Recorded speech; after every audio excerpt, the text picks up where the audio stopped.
Sofia?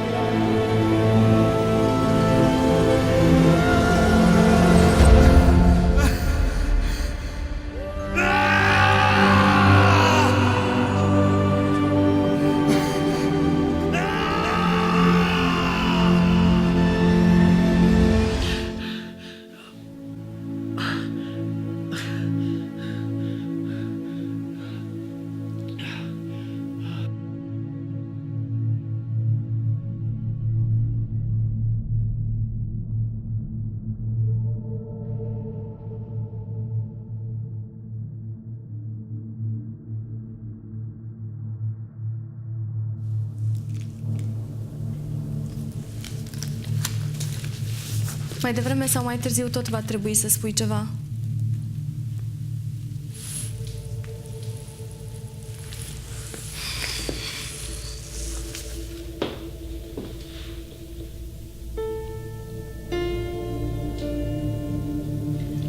Mama obișnuia să-mi cânte.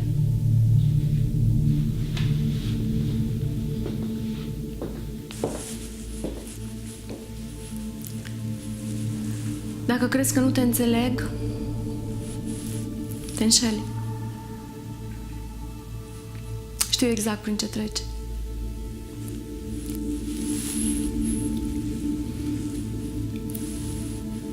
Soțul meu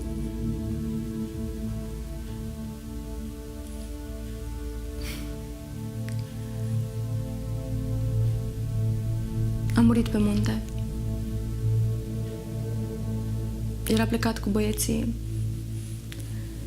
Noi, fetele, am rămas acasă să le gătim. S-au întors fără el. Cum adică? A rămas în prăpastie. L-au scos salvamontiștii.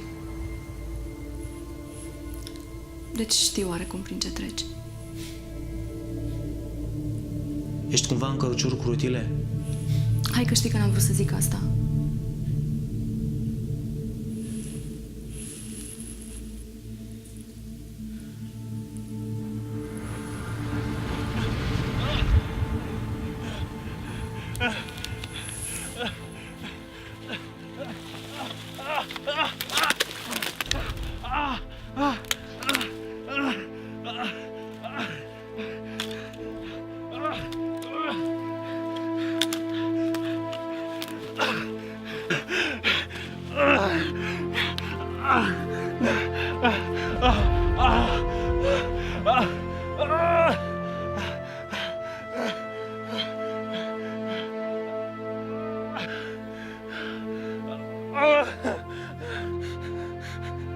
Doamne,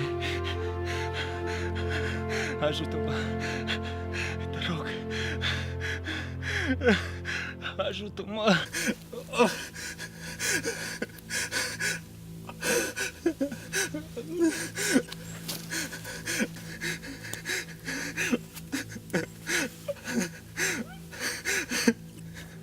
Din nefericire, doar atunci când nu mai știi ce să faci, ca și o ultimă instanță, ca și o ultimă alegere, îți îndrepți gândul, privirea către Dumnezeu. Probabil că ți-e rușine, că nu prea ai avut tangențe cu El, sau ai impresia că ai făcut prea multe, rele, să zicem. Poate ți se pare că nu te ascultă, chiar dacă îl strigi. Dar știind că ești așa cum ești, totuși, începi să strigi către El. Începi să speri. Uneori, pur și simplu nu suntem pregătiți pentru momentul în care s-ar putea să nu ne iasă chiar așa cum ne-am dorit noi. Să eșuăm, să cădem, să ne lovim sau câte se mai pot întâmpla. Și atunci când vine momentul, dacă nu suntem pregătiți, ne pierdem.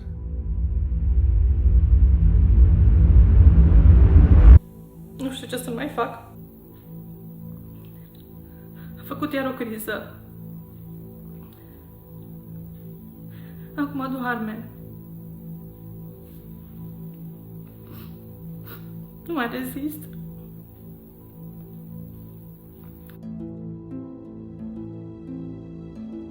Sunt oameni în viața noastră care încearcă să ne înțeleagă, care încearcă să fie alături de noi, mai ales în momentele grele.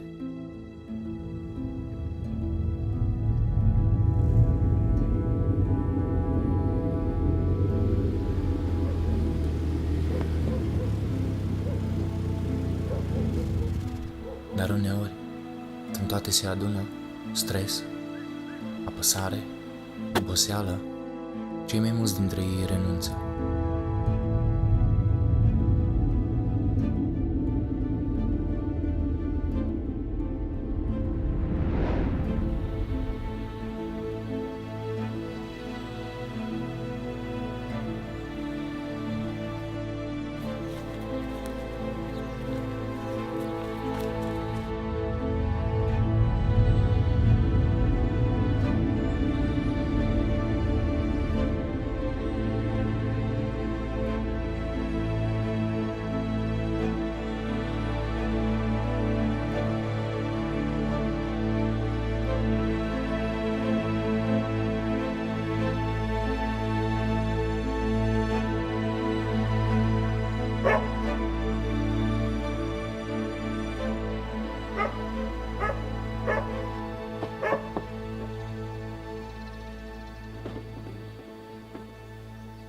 Ce cauți aici, Mihai?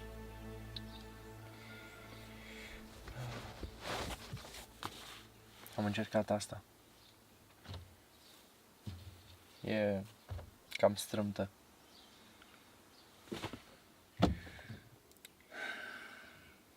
Hai înăuntru.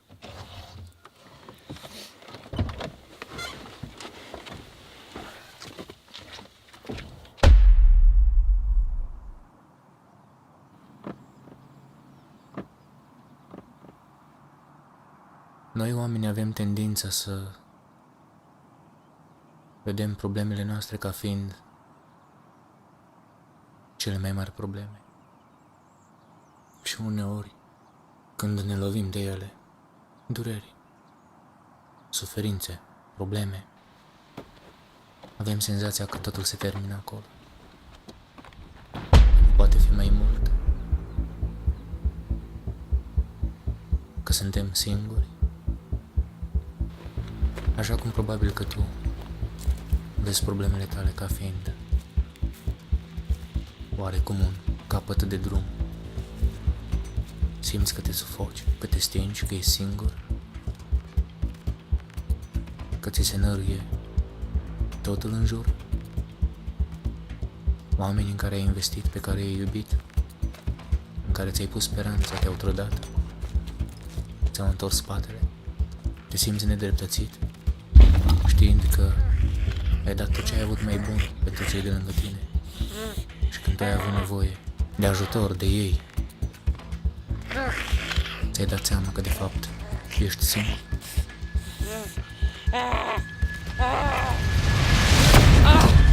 Mihai, sunt alții care au probleme mai mari decât noi, situații mai complicate.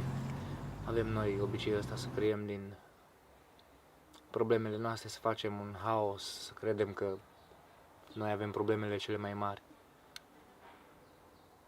Dar toate trec. Totdeauna sunt alții care au probleme mai serioase decât noi. M-am gândit mult dacă să o fac.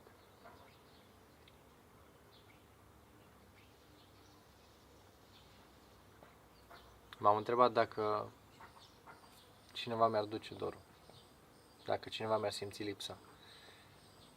Dar nu cred că am avut un impact așa de mare. Am cunoscut la un centru câteva persoane cu dizabilități, cu povești extraordinare, reale.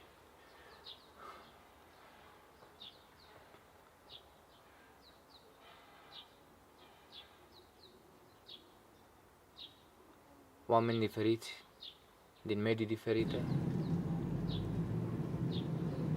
deși au pierdut tot, cel puțin așa cred ei, sau credeau, totuși au găsit o metodă, nu știu, să meargă mai departe. Se simte pe alocuri, când stai de vorbă cu ei, frustrarea lor. Ar fi vrut să fie altfel. Probabil că se simt complexați, dar au mers mai departe. Și nu au apelat la prostie.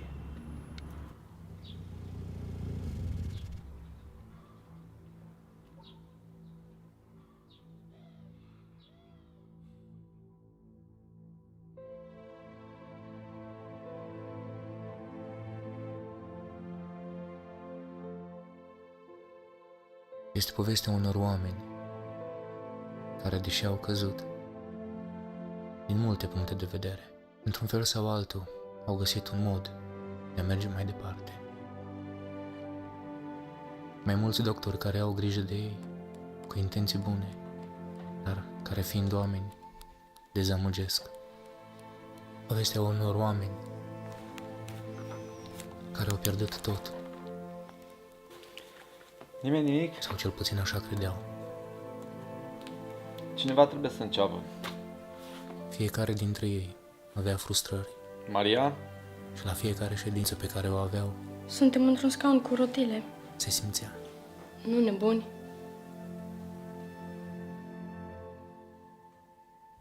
Nimeni nu spune că sunteți nebuni.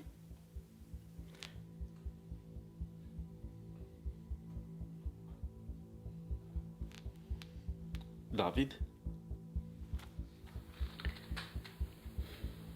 Doctore,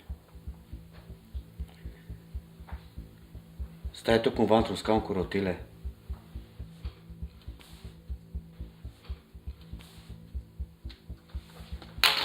David, încearcă să te ajute. Tu nu te băga, mami? Gata, gata, potoliți-vă.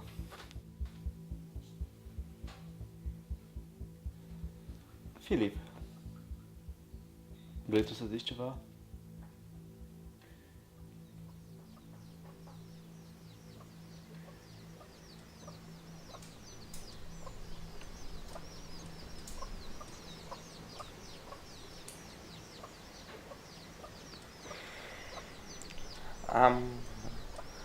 Am căzut.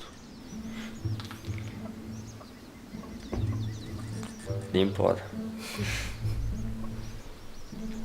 Da, ce e așa de râs? Mă cade din pod și voi râdeți. Continuă, Filip.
Stai.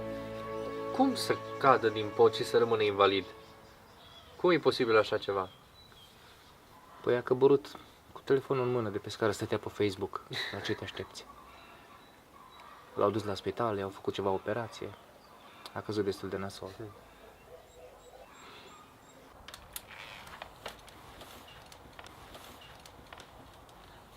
Filip, mergi cu mine după David. Cred că a plecat din nou la băut. Unde-i? La Vivis. Hai că mergem.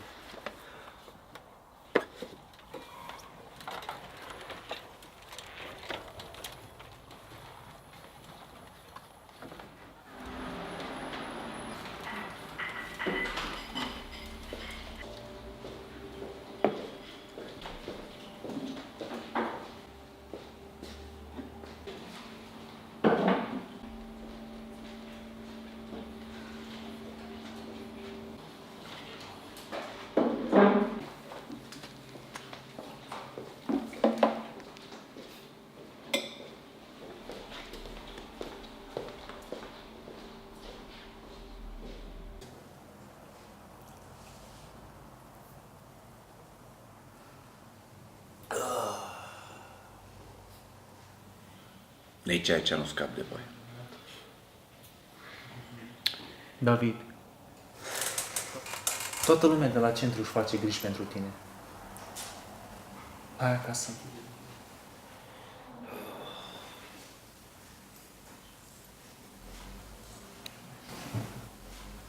Știi tu cine am fost eu? Știi tu prin câte țări am cântat?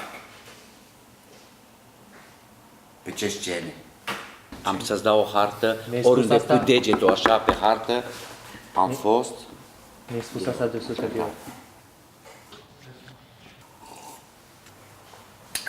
Când cântam la Oslo, toată lumea David, știm asta. mă iubea pe mine.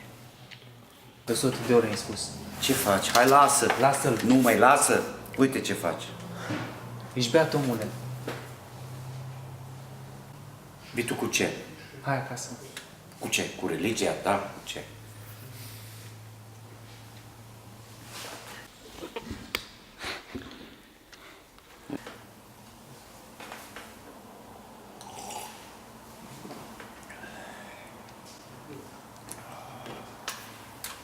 Ce a făcut el pentru mine? Uite, din cauza lui unde am ajuns. David, din cauza alcoolului ai ajuns așa. Nu l-am amestecat pe Dumnezeu. Din cauza alcoolului ai ajuns așa.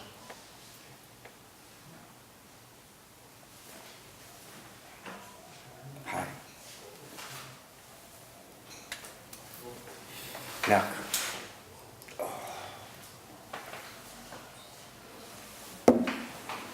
Hai, pleacă. Plecați. Lăsați-mă acum.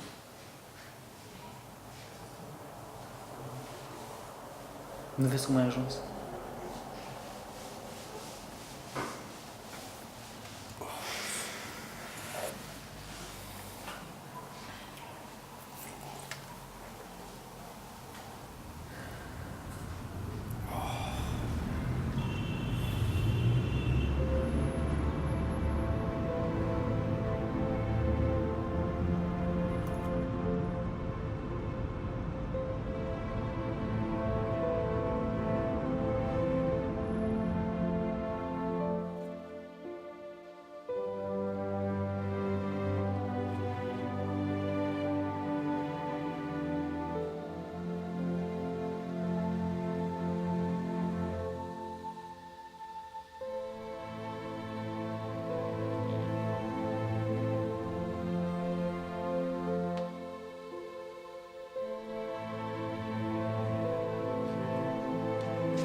Uneori avem nevoie de cineva care să ne scoată din mediul în care suntem, să ne ofere o alternativă. Cineva care, în loc să arate cu degetul, te va ajuta să ajungi undeva într-un loc mai bun, să zicem. Cineva care, dincolo de defectele pe care le ai, dincolo de alegerile greșite, poate să vadă în noi cele mai sensibile lucruri, stări, simțiri.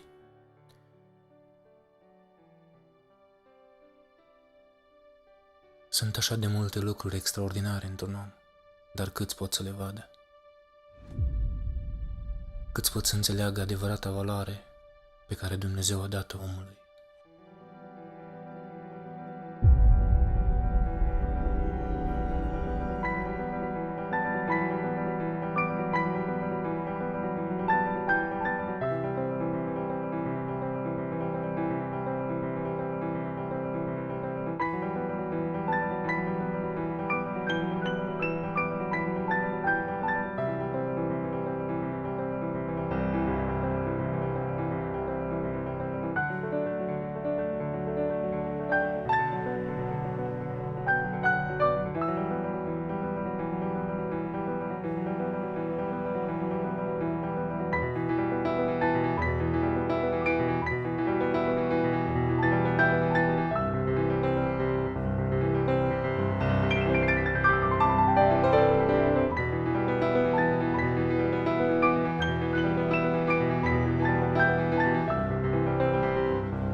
Din nefericire, cât ești cineva, contează pentru mulți.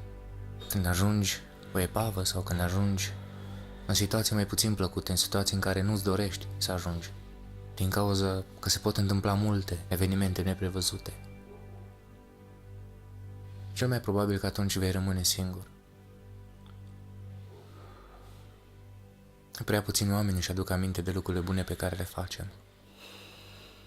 Atunci când cineva ne împinge de la spate, când cineva încearcă să investească în noi, să ne arate drumul pe care l-am pierdut sau de la care ne-am abătut, acel gest, un gest simplu uneori, este de mare valoare.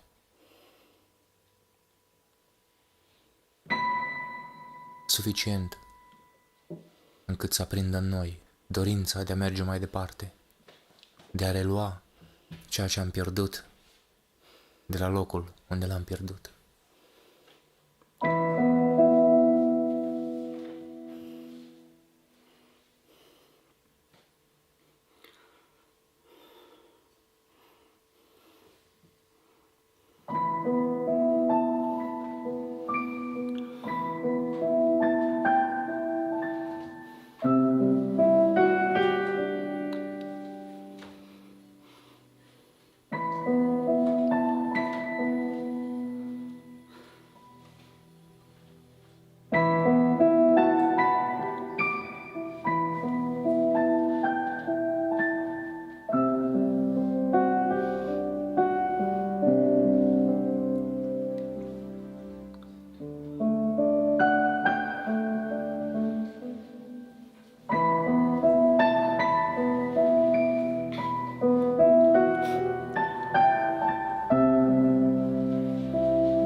Un simplu gest poate schimba o stare sufletească, emoțională, psihică și poate aduce multă bucurie pentru noi și pentru cei de lângă noi.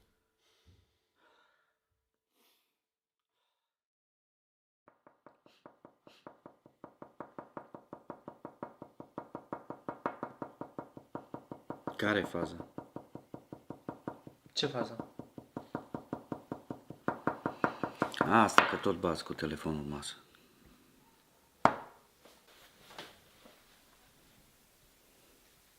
Tu chiar crezi că o să te ajute? Cine? Doctorul? Păi a bun. Sau nu? Doar pentru că te-ai apucat de cântat la pian, asta nu înseamnă că e Mesia. Ce treabă are Mesia? Are. Hai mă, cum te-ai apucat de religie? Poate te faci preot. Unde ai mai văzut un preot în căruciorul cu rotile? Mergând cu cadelnița și învârtind de roată.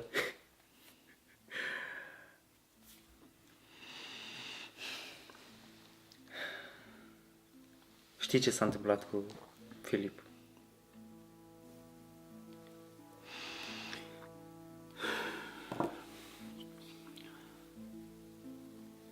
L-a dus nu știu unde cu mașina.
Probabil că ați avut și voi sentimentul acela că cineva este pe urmele tale.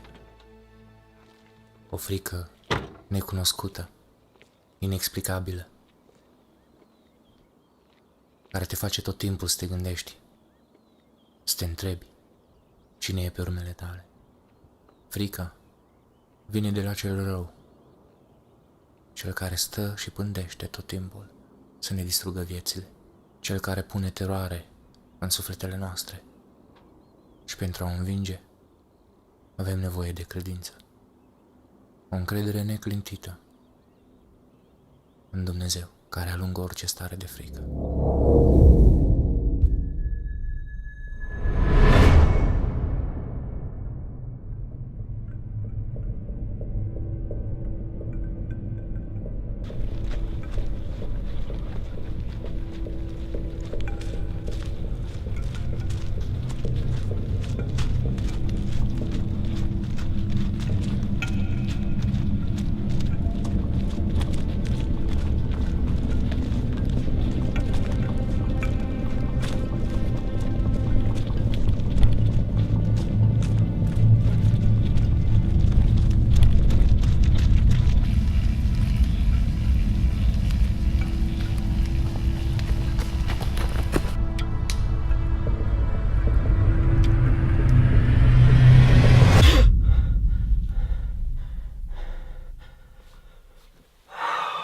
Evident că pentru unii e o prostie, dar dacă este singura soluție ca să poți scăpa de frică, de stres,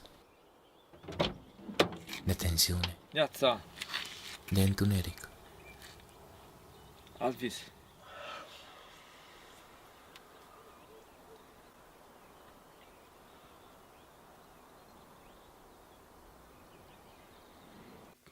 Era foarte entuziasmat. I-a spus să aibă încredere în el. Știi cum e, Filip? Orice îi spui, crede tot.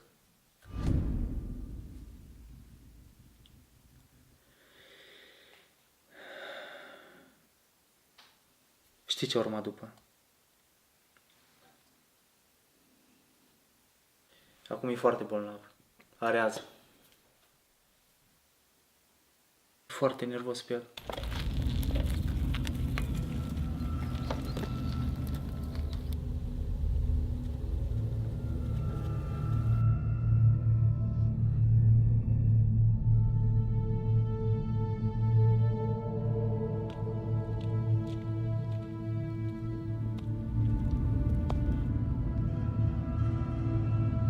Băi, ți-a dat o razna!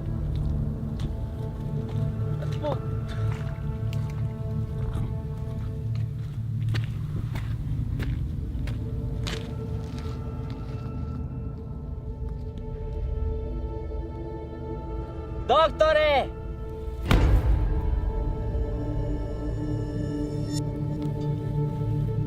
Lasă! Că o să afli asistența socială ce faci tu.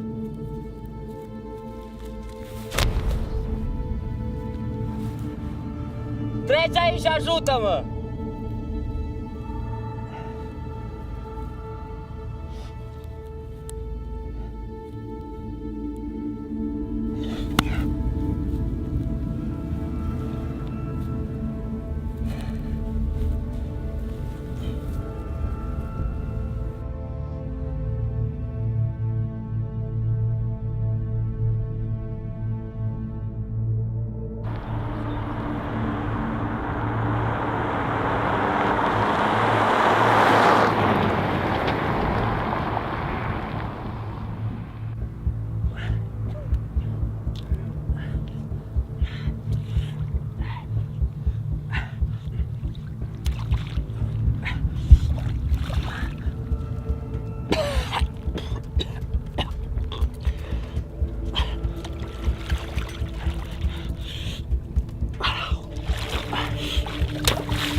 Nu toată lumea înțelege ceea ce vrem să facem uneori, bine pentru cei de lângă noi. Acțiunile noastre uneori pot fi interpretate, chiar dacă intențiile noastre sunt bune. Felul în care facem ceea ce facem, felul în care punem problema față de cei de lângă noi, contează pentru cei mai mulți. Și asta definește pentru ei cum văd ei că suntem.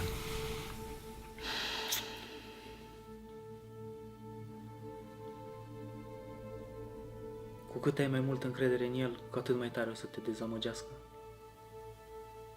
Nu vrea asta, dar într-un final toți suntem oameni.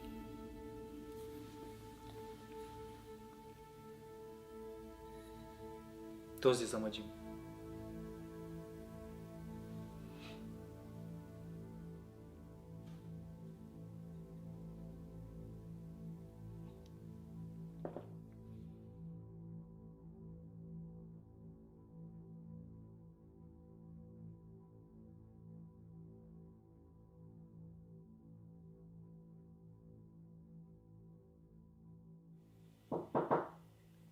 Intră.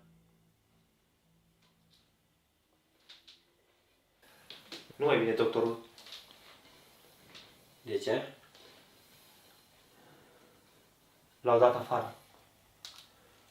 A aflat asistența socială.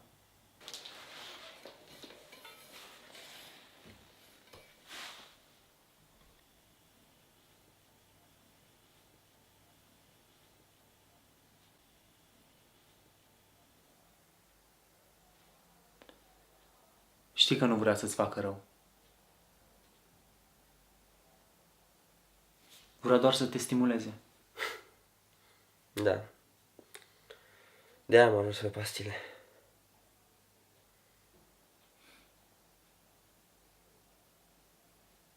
Stai toată ziua pe telefon. Când nu ești pe telefon, ești pe calculator. Asta n-a suportat el la tine. Și ce, a vrut să mă pedepsească? Nu. Vrea doar să faci ceva util. Să faci ceva cu viața ta.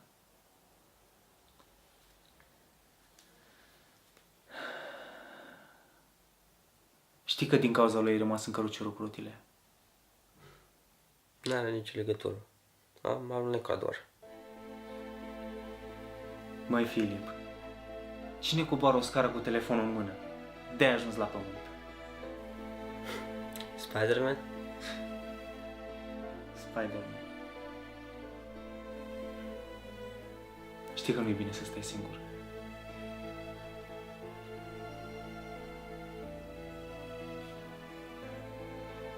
Și Maria întreabă de tine. Da.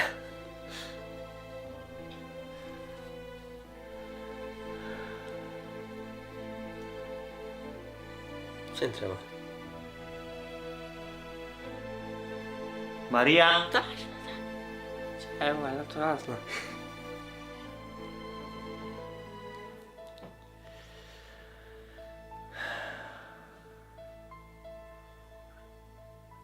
Ce câștigi că stai pe telefon? Păi, acolo oamenii mă consideră normală.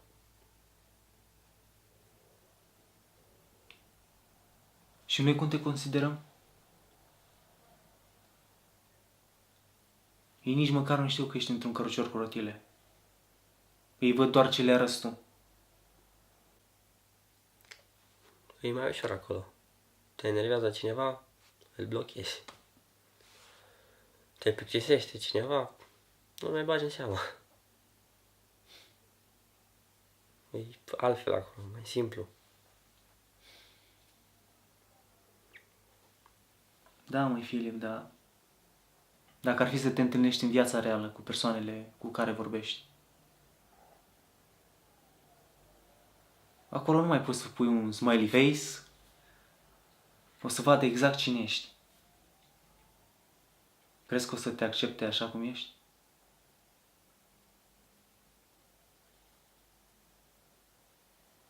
Noi știm exact cine ești. Noi știm toate defectele și nu ne pasă. Suntem prietenii tăi. Te acceptăm așa cum ești.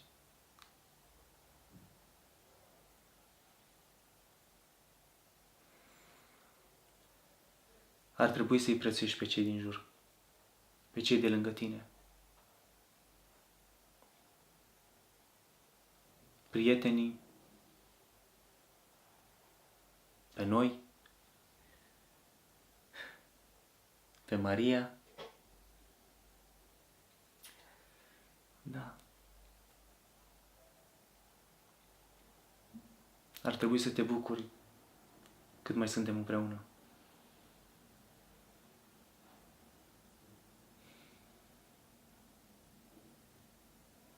Asta e viața adevărată.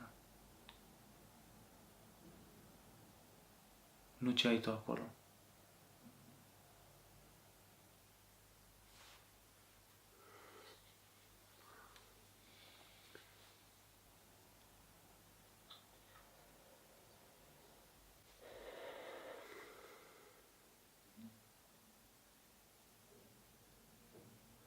Stai puțin, ce fel de om ar face asta?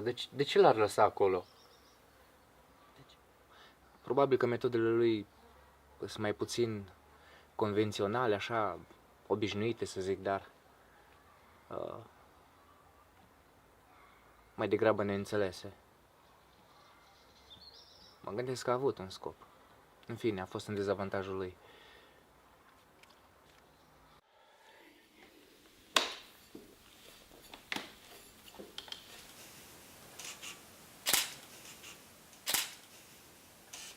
Ți-e dor? Ți-e dor să ieși? Să faci poză? Tu ce crezi? Cui crezi că place să stea blocat?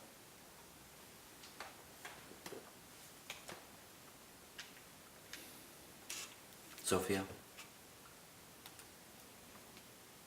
Ce face?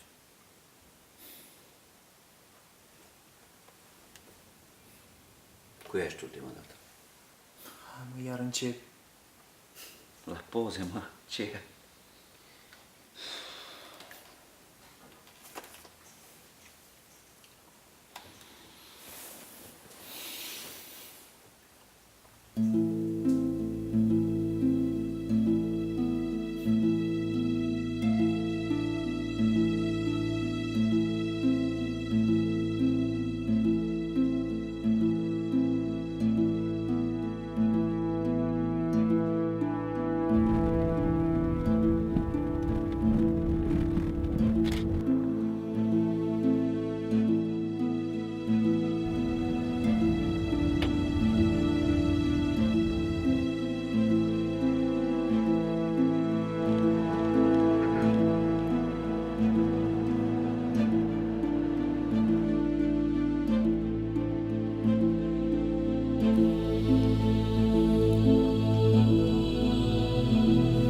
Sofia, Nu fac mie poze.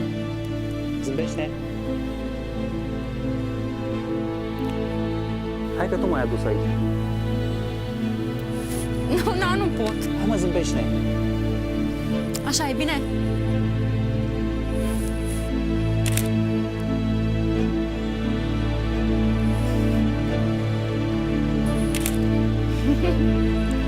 Bine, hai, încetează. Hai că nu sunt eu pentru poze.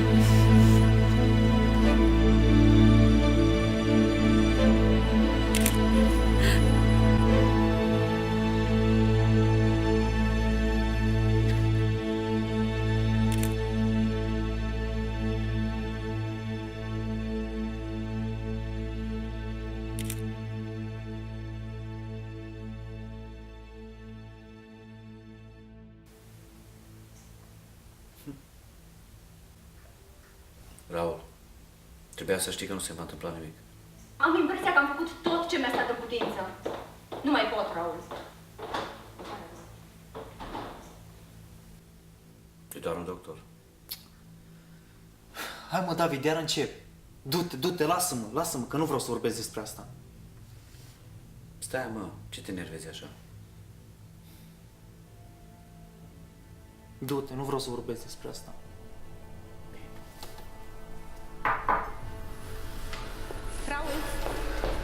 Raul, trezește-te, Raul.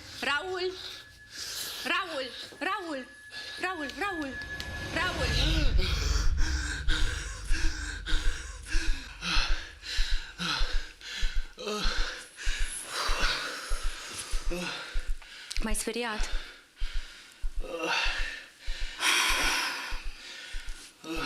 Le faci din ce în ce mai des, așa-i?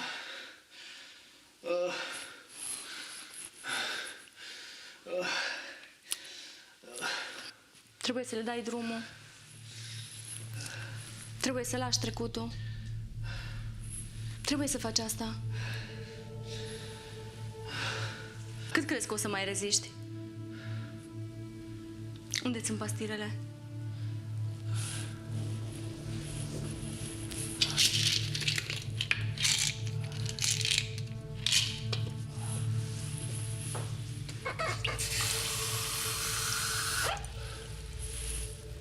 Bea astea.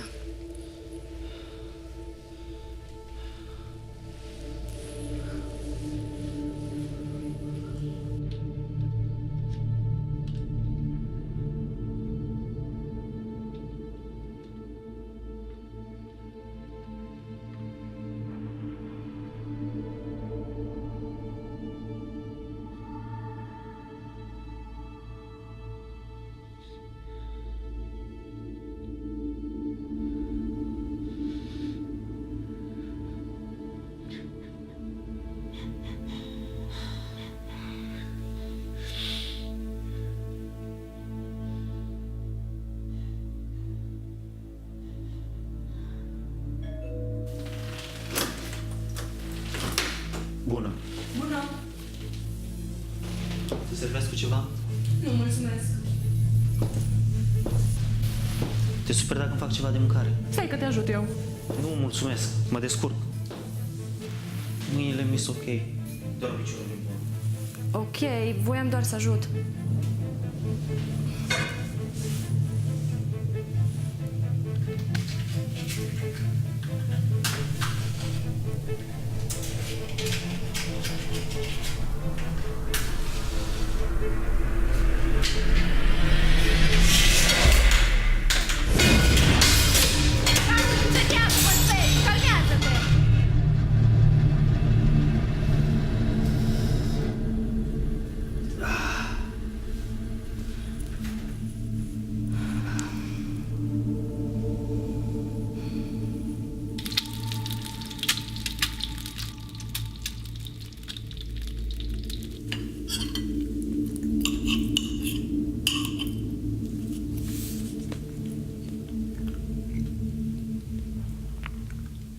Tu ai impresia că stările astea îmi fac rău, corect? Da, normal.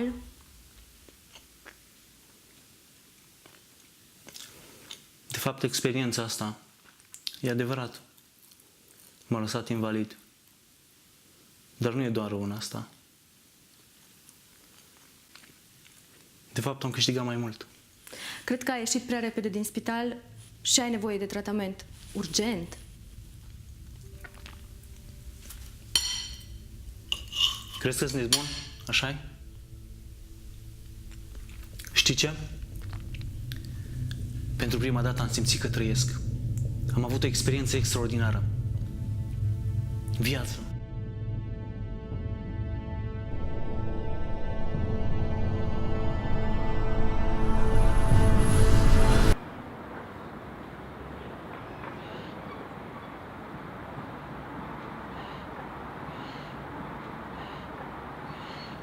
Filip,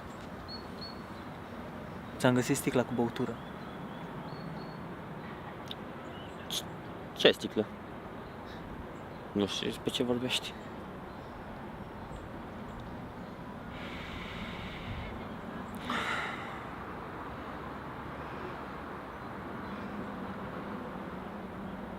Dar ce mă umbli tu prin lucruri?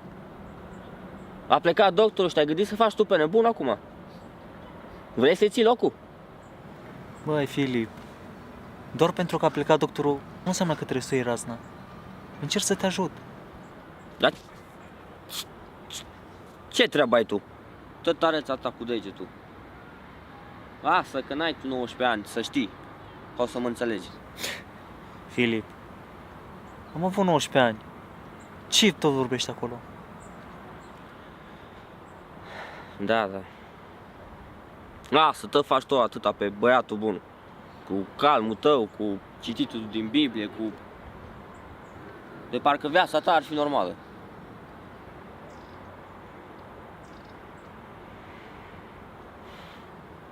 Și nici măcar nu povestești la nimeni despre viața ta.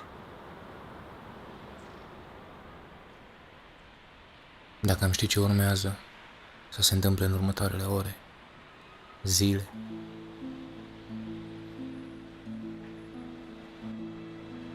de multe ori ne trăim viețile cu atâta siguranță, știind pe ce ne-am propus, exact așa cum ne-am propus, se va întâmpla. Foarte rar ne gândim la ce se ascunde în spate, dincolo de planurile noastre, de intențiile noastre, de dorințele noastre. Uneori avem senzația că suntem doar noi și uităm că niciodată nu suntem singuri. Cineva este pe urmele noastre. În fiecare zi suntem hotărâți să facem tot ce ne-am propus.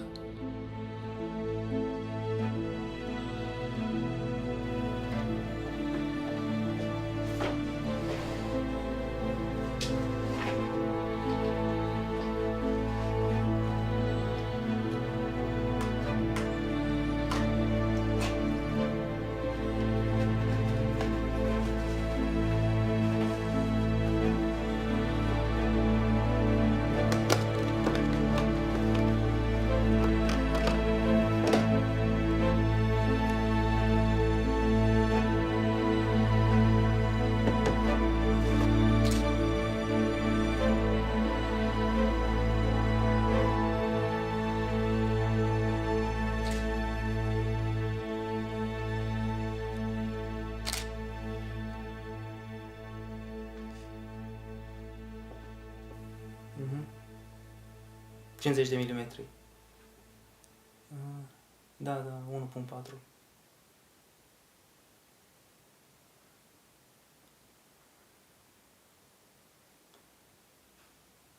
Hai și tu.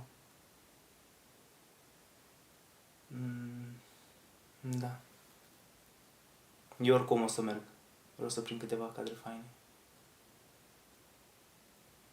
Da. Mereu faci așa. De asta nu o să faci nimic. O să-ți pară rău. Da. Vorbim.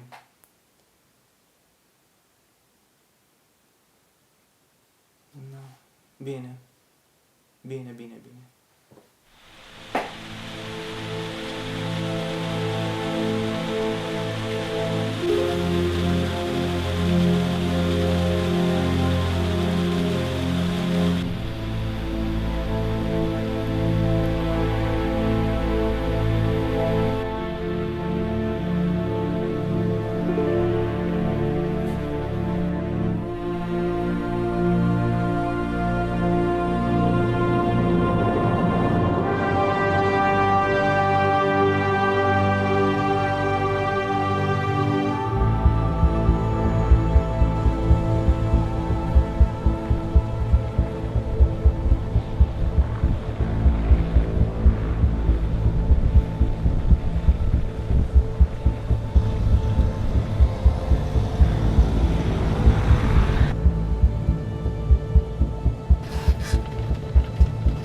Ești nebun! Era să te omor! Ce stai aici în drum? Vorbește, ce stai aici în drum? Ai un foc.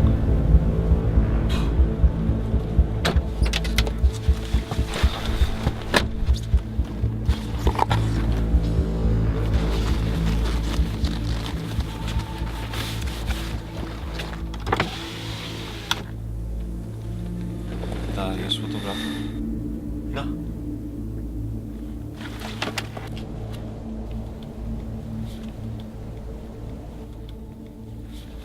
Ia, uite. Și dă-te din drum.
Întunericul are un chip extraordinar de frumos.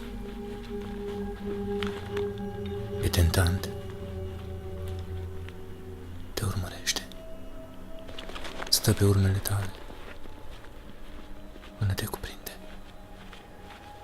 Are tendința să zdrobească tot ce e mai bun în noi. Să-ți ia orice posibilitate de a mai face ceva bun. Toate resursele să-ți distrugă visele?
Doamne, te rog,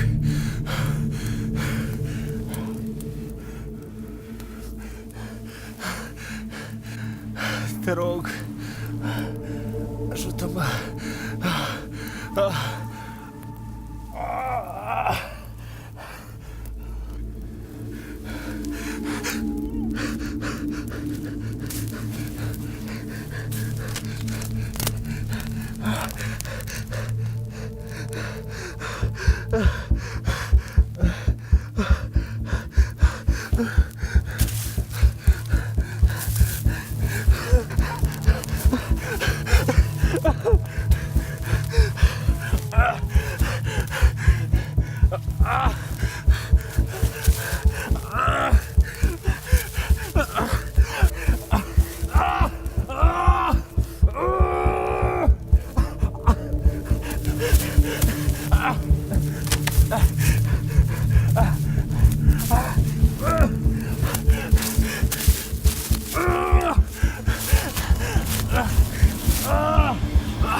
Doamne,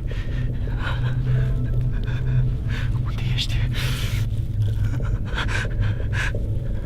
De ce nu faci ceva?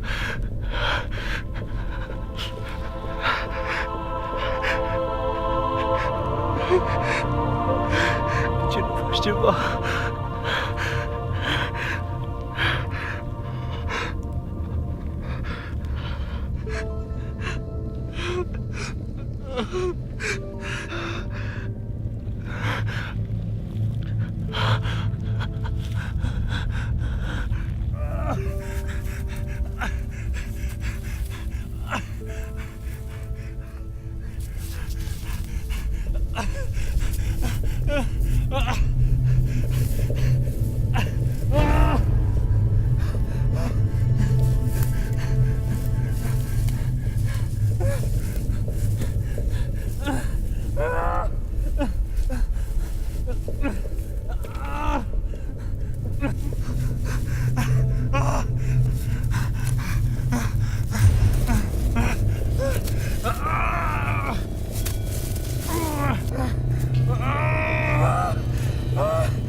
Dacă existai, nu mi-ai fi lăsat aici.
Știi?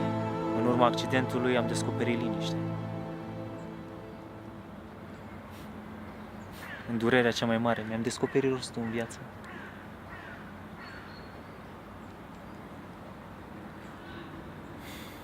Știu că pare ciudat, dar de aici vine și calmul ăsta.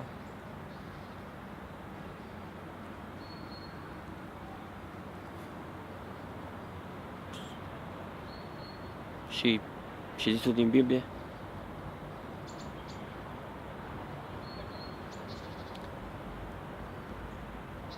Un om când nu mai are credință, nu mai are speranță. Când nu mai are speranță, nu mai are nimic. Și după cum se vede, acolo te îndrepți tu. Spre nimic.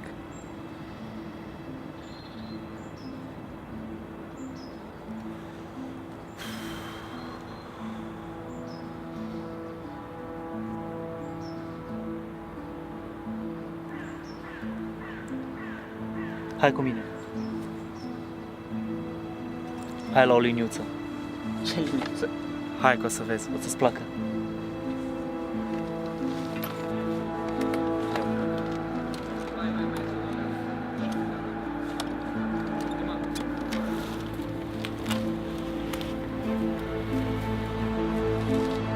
Doi, trei și...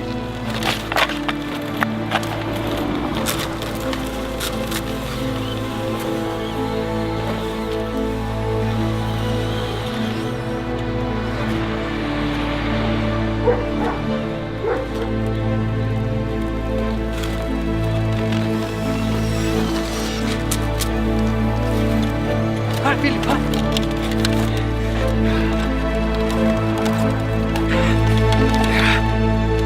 Hai, Filip!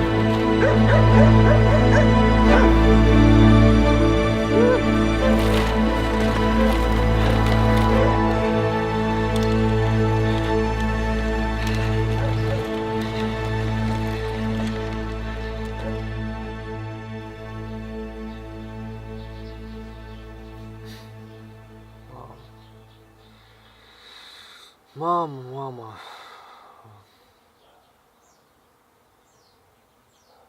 Păi, problemele mele sunt pistol cu apă față de oamenii ăștia.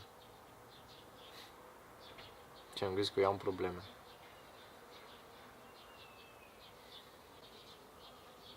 Oh. Cât de stupid mă simt. Am atâtea în față și vreau să fac o prostie mare cât casa.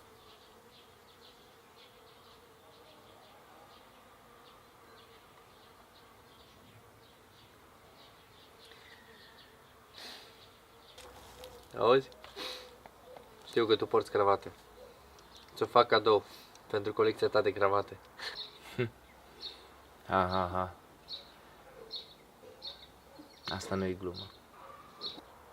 Da, e o glumă proastă. În fine, eu trebuie să merg. Am ceva de făcut.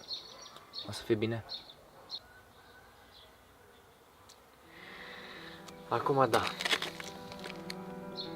Sigur?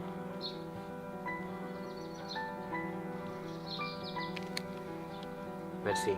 Sunt momente când ne împotmolim, când nu mai știm în ce direcție să o luăm, când avem senzația că ne pierdem definitiv. Dar pentru cei mai tari, pentru cei care au puterea să creadă că toate sunt posibile, chiar și invalid, chiar și în situații complicate, chiar și în situații din care pare că nu mai există scăpare, te poți ridica.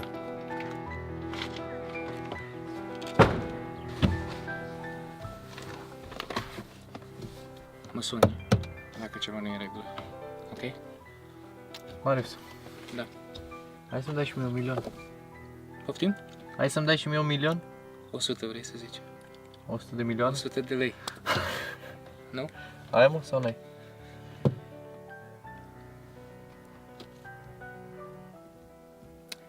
Cât e dat pe benzină să mergi să testezi cravata? 80 de lei. Și pe cravată? Trebuia să iau mai lungă. Dar noroc că n-am Cât ai avut dat, bani. mă, pe ea? 50 de lei. Pa, ne auzim. Marius! Da. Mersi frumos. Ceau. De cafea. Hai, du-te, du-te, du-te. Orice e posibil atunci când crezi că se poate. Dar nu e așa că pare simplu, prea simplu poate. Și totuși, dacă este singura soluție pentru a fi fericit, pentru a fi liniștit, pentru a te ridica, pentru a merge mai departe.